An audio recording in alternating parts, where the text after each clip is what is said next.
everyone, welcome back to the Success Blueprint, the show where we blend neuroscience, strategy, and mindset to help you build a business and a life that you actually love waking up to. Welcome to the Success Blueprint podcast, where we dive deep into the world of entrepreneurship and success. Join us in uncovering the stories behind the triumphs, challenges, and invaluable lessons learned by today's most inspiring entrepreneurs. From real estate moguls to tech innovators, we explore the secrets to their success and share actionable insights to help you on your own journey. If you're looking to unlock your full potential and achieve your dreams, you're in the right place. Get ready to be inspired, motivated, and empowered to take your own entrepreneurial endeavors to the next level. Now, today's episode, it's going to be a little bit different.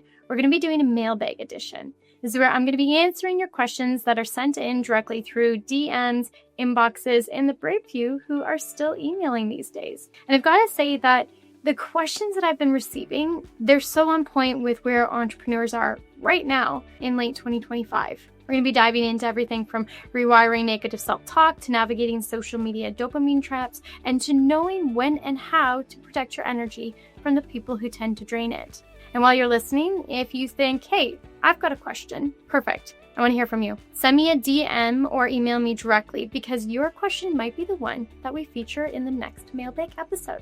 All right, so let's dive in. And we're going to start off with Samantha from Ottawa. Now, Samantha asked me, how do you stop spiraling into negative self-talk when things don't go as planned? I gotta be really honest, Samantha, even the most successful people actually wrestle with this. That inner critic that's like one of those employees that never quits but doesn't actually do any of the work and just sitting there draining. I remember really early on in my own business, one small setback, I'm backing out, a quiet week, and suddenly I would be narrating my own failure documentary, which was rough. But here's the neuroscience. Your brain's default mode network is on when you're not focused, and it tends to loop negative thought processes. Now, what I mean by that is its referential thoughts are about you.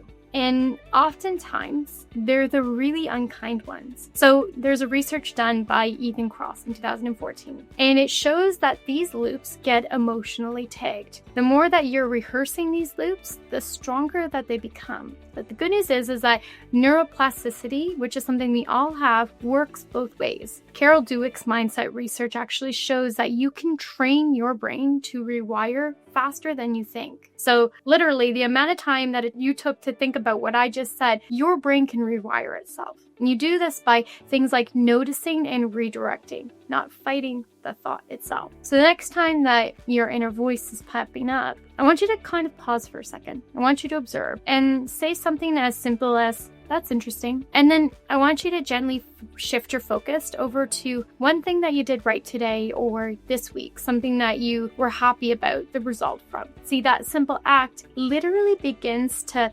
prune off your old neural pathways and plant new supportive ones that are going to help you grow in the direction you want to go. And as you start practicing this, you're going to notice some quiet shifts. Your brain may begin to favor confidence over doubt, and that shift, it's like magic rewiring in your head. And when you practice it enough, it becomes almost effortless. So great question. Let's move on to Brian from Austin. And Brian is writing, I tell myself I'm using social media for marketing, but it's draining my focus. Is it helping or is it hurting entrepreneurs right now? And I have to laugh because honestly, I could say the same thing about me. I'm just going to go check my analytics. I'm going to see if I need to respond to anybody.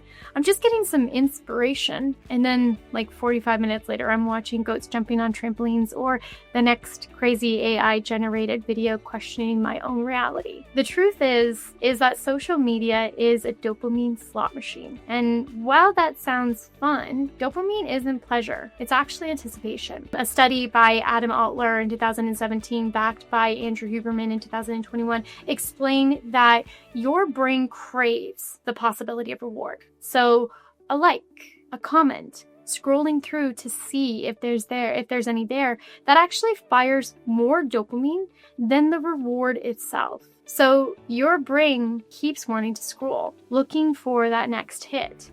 And that anticipation loop trains your brain to seek the novelty over the focus. And in 2019, there was actually a meta-analysis in World Psychiatry that actually found heavy social media use reduces our cognitive control. And that's kind of scary because when we think about how much we use social media these days, it's like the backbone of many people's businesses.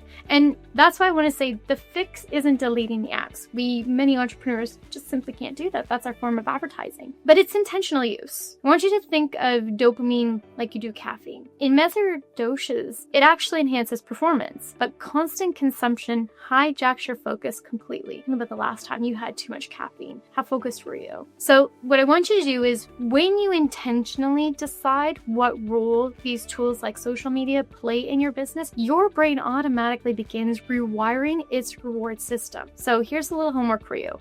Before you open an app, I want you to ask yourself, am I here to create, connect, or compare? And in that question alone, if you choose the third, which is the compare, you're putting your prefrontal cortex back in charge. And by choosing not to open the app when it's compare, you're actually reinvigorating your motivation there. And you'll notice over time how freeing it actually feels to use tech consciously. You're allowed to use social media to doom scroll if you want to, if you need a 10-minute break. But when you're supposed to be focusing on activities for work and forwarding yourself, if it's that third choice, get rid of it. Close it down. Do not open it. Because when you start taking control, it's like your mind can expand again. It's breathing again. And as you refine that focus muscle, your business is going to start feeling lighter because your attention is finally serving you and not the algorithm. So really great, timely question right now. Let's move on to Melissa from Vancouver. She wrote, I feel like I'm doing meditation wrong. My mind focuses with business ideas, or my mind races with business ideas. Is traditional meditation even suited for entrepreneurial brains? And I really do love this one too, because if meditation were like a graded class, more than half of the entrepreneurs I know would be sitting in the failure center right now because it's hard to do meditation for many. Now, I do transcendental meditation, TM meditation, and when I started meditating, I would spend the entire session literally sitting there mentally rehearsing my day, rewriting my content calendar, thinking about upcoming meetings. But funnily, some of my best ideas actually came to me while I was meditating. And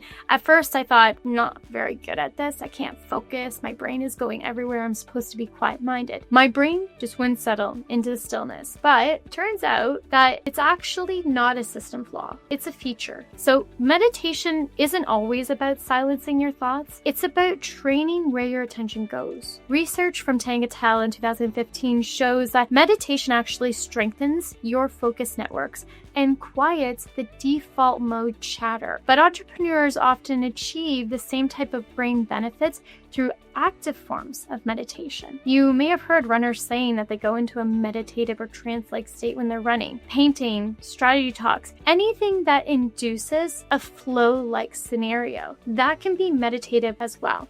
Mihaly Csikszentmihalyi is the godfather of flow psychology. He proved that flow states are meditation in motion. So maybe your meditation isn't just sitting still. Maybe it's like that 20-minute creative sprint when you forget that time exists. And if you're not familiar with time blocking, absolutely reach out to me. I would be more than happy to teach you how I time block to get into the peak flow state.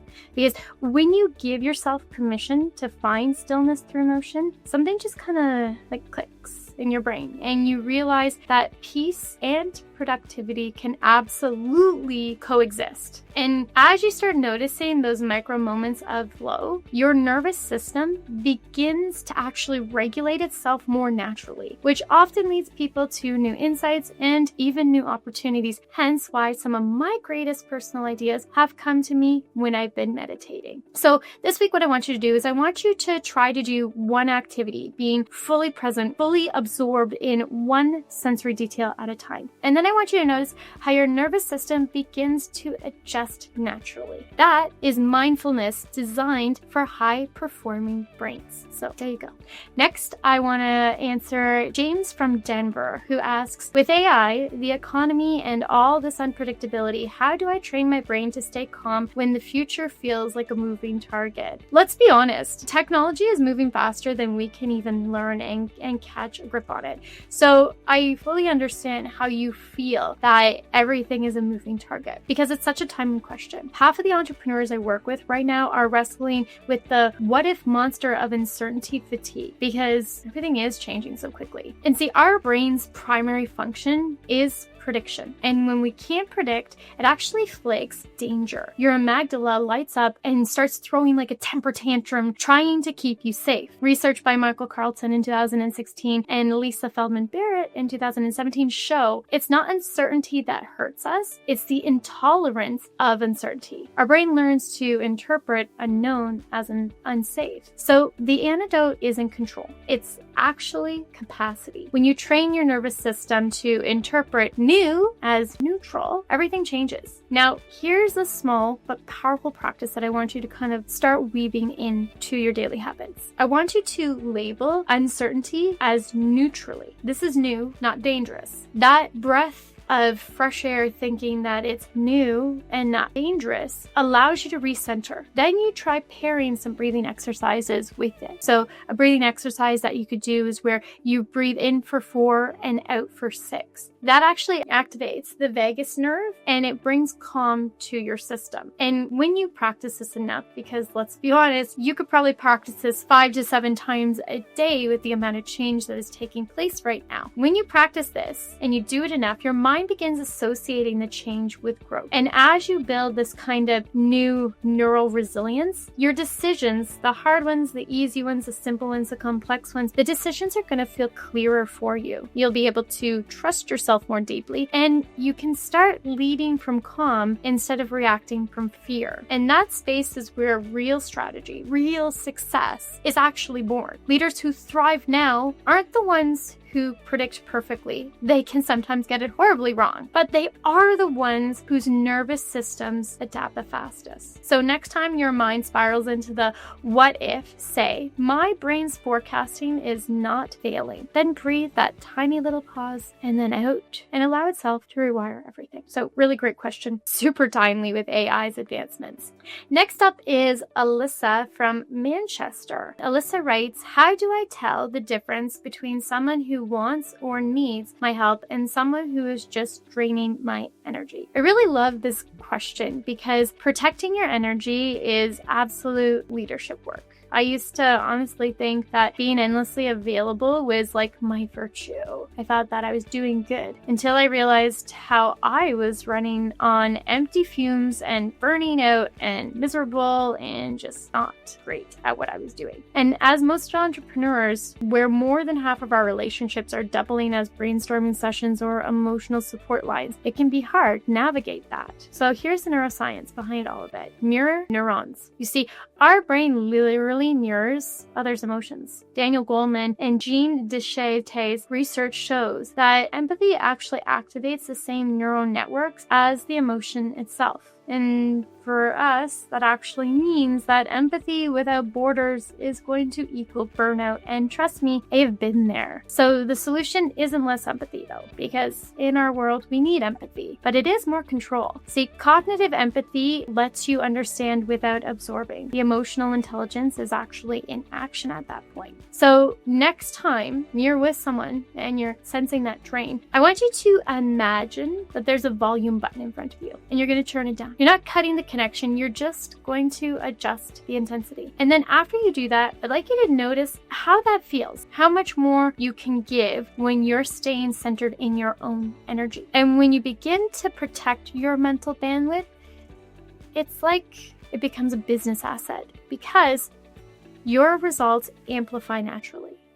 And being able to have those boundaries in place is absolutely a business asset. So really great question. So next one up is Devin from LA. And he's asking, oh, this is a good one. Is hustle outdated, or does neuroscience actually support pushing through? So this is really, really good because it's the eternal debate between the rise and grind or rest is productive fight. Now here's the truth. Neuroscience actually says both camps are half right. It's true. Yerkes Dodson's law shows that the performance rise with stress to a point. So performance will actually increase when your stress is also increasing, but only to a certain point. Because after that point, that curve then nosedives and you become highly unproductive. Robert Sapolsky's work with Stanford found chronic stress literally shrinks your hippocampus. And that's the part of your brain that's responsible for innovation. So unfortunately, when that happens, you can say goodbye to memory and to creativity. But with short bursts of stress, which is called the eustress, the kind that's actually good, your memory and your creativity and your performance actually sharpen. So yes, there's logic and theory behind push, but there's also a lot of evidence that supports the pause. Hustle isn't dead, it just needs recovery windows. So you're not weak for needing rest, you're just optimizing your own neurochemistry. I want you to think of yourself like you're an athlete. Periods of intensity followed by intentional recovery is what makes athletes grow.